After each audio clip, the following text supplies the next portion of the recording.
Ramesh, Iran కొత్త dance క్షిపణుల గురించి విన్నావా? అవును, వీటికి ఆ పేరు రావడానికి కారణం వాటి మారే విమాన మార్గం. ఇవి నేరుగా వెళ్లకుండా జిగ్జాగ్గా మారుతూ ప్రయాణించేలా రూపొందించబడ్డాయని నివేదిక చెబుతోంది. అలా ఎందుకు? పేట్రియాట్ టాడ్ వంటి అమెరికా రక్షణ వ్యవస్థలకు క్షిపణులను గుర్తించి అడ్డుకోవడం కష్టంగా చేయడమే లక్ష్యం అని చెబుతున్నారు.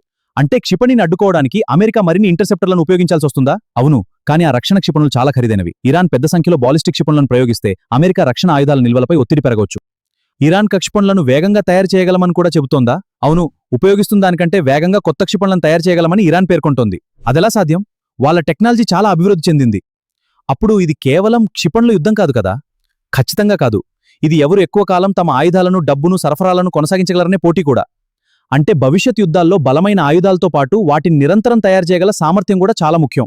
అదే విషయం, ఇరాన్ కొత్త వ్యూహాలు నిజంగా ఎంత ప్రభావవంతంగా ఉన్నాయో స్వతంత్ర ఆధారాలతో నిర్ధారించాల్సిన ఆధునిక యుద్ధం మరింత క్లిష్టంగా మారుతున్నది మాత్రం స్పష్టమే. అవును, అది కీలకం. ఖచ్చితంగా. ఈ సమాచారం ఉపయోగకరంగా అనిపిస్తే వీడియోను షేర్ చేయండి. అవును, మీ స్నేహితులకు కూడా తెలియజేయండి. ధన్యవాదాలు.